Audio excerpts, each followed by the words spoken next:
Hi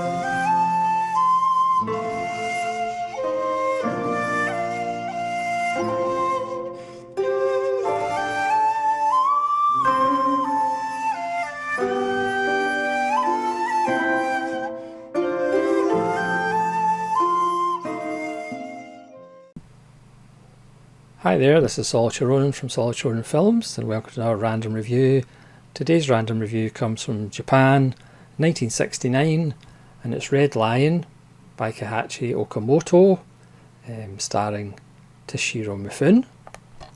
Now Okamoto, amongst his other films, Fort Graveyard, which I've yet to watch, with Toshiro Mifune and Tatsuo Nakadai, O-Bomb, with Yonosuke Ito, which I did a random review of recently, which is absolutely brilliant.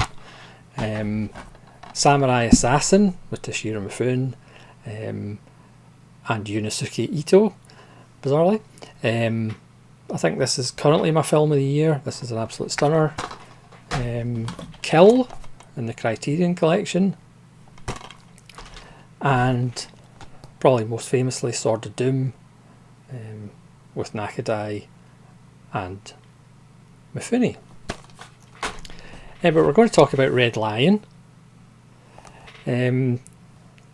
This is a Warrior DVD, and I have to say the DVD quality is not great, first of all. It is in widescreen, but it's also cropped at the sides, so it's not the biggest image in the world. Even on the projector, it's not the best image. I'll get it kind of out of the way. This film is a little frustrating. It's certainly a game of two halves. The second half is absolutely brilliant. Some of Okamoto's best work.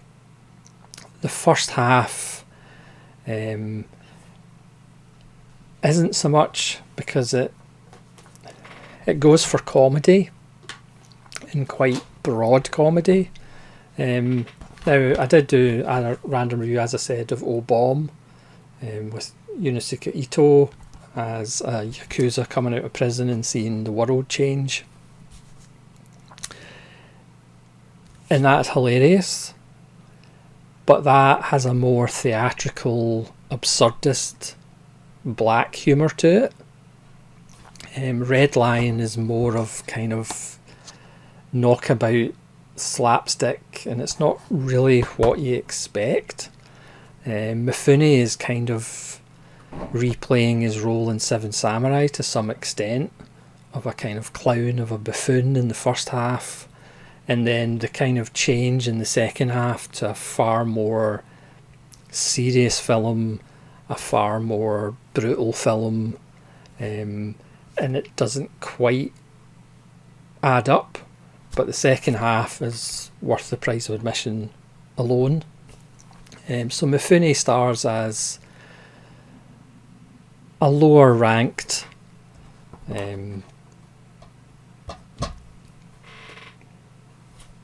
guy involved in the overthrow of the shogunate.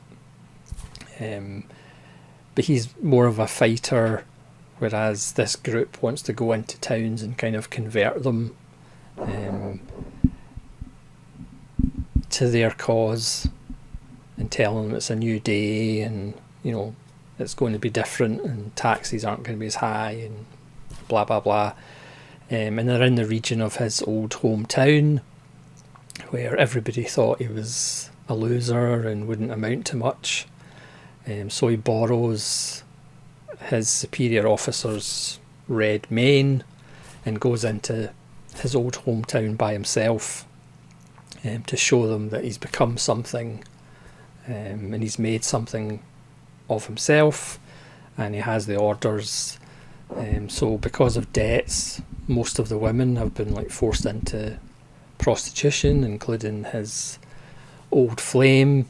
So he brings the contracts back and rips them all up, and it's going to be a new day. However, things don't necessarily go to plan, and he's kind of challenged to become a proper warrior, a proper leader. And again, this is something that we've kind of seen before. But then, as I said, the first half, the comedy for me just doesn't kind of land, because as I said, it's much broader. And again, it's not really what you expect. Certainly not from the front cover. You expect a fairly, well, despite the fright wig, you do expect a kind of serious film, which it becomes quite drastically. It becomes a serious film in the second half.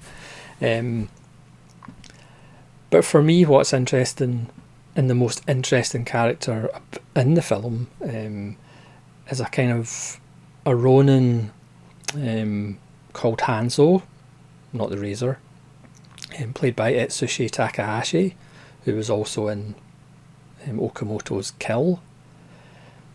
And he seems to have kind of foresight into the future, not in a supernatural way, but he kind of knows that all you're doing is replacing one corrupt and powerful regime with another corrupt and powerful regime. So he's only in it for the money. He has a little bit of Yojimbo in him. Again, he just works for the highest bidder, until obviously, very much like Han Solo in Star Wars, he comes back because his conscience is bothering him to do the right thing. But just Takahashi's performance, it has that laconic delivery of lines, and his lines are very philosophical, because one of the groups who tries to employ him is like, yeah, we're going to lose, but we want like a graceful death and an honourable death. And he's just like, well, there's no grace in death. We all go to oblivion. So his character for me is actually more interesting than Mifune's character, who is, again, as I said, your typical kind of boisterous, not very bright character. I mean, they lay it on thickly in the first half because he stutters as well, which is obviously to show him being, but then in the second half he doesn't seem to stutter as much when it gets all serious, but never mind. But Hanso for me is the more interesting character, and it's a great performance. Again, I haven't actually seen Takahashi in too much else, as all Japanese actors did make a ton of films, but I've only really seen him in this and Kill, and he's bordering on the iconic. In this, again, you could have seen Nakadai playing that role. You could have almost seen Mifune playing that role as well, but Mifune gets the lighter role, shall we say. But certainly the last half of the film, especially the last third, it gets bleak and brutal, and again, the balance of those two tones kind of doesn't make it as great a film as it probably should have been. And as I said, that the humour worked in Old Bomb just because the film itself was theatrical and absurdist, so that kind of worked. But the kind of the broad basic physical comedy, to me, just lands a little flat. But again, the relationship between Mifune and his old flame is nicely done and tested. There's a couple of people who believe in him despite his flaws.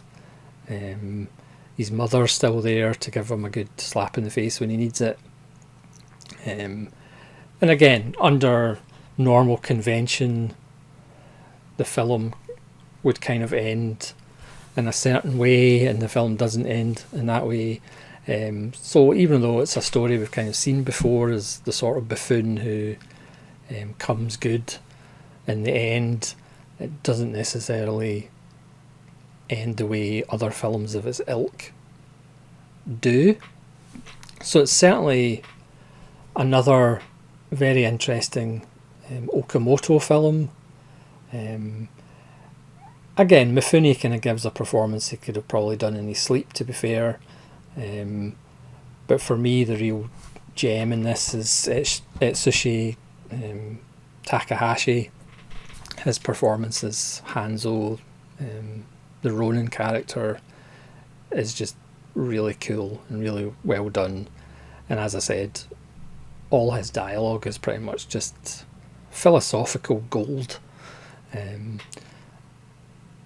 So it might not be as great as O-Bomb and Samurai Assassin and Sword of Doom, but it's certainly well worth a look if you are into Mifune or Okamoto or just these awesome samurai films from the 60s. So thanks very much for watching this random review of Red Lion. Please let me know if you've seen it and what you think of it, and hopefully you'll join me again for more random reviews. Probably quite a few from Japan. So this is Toshiro Mifune from Toshiro Mifune Films, saying farewell.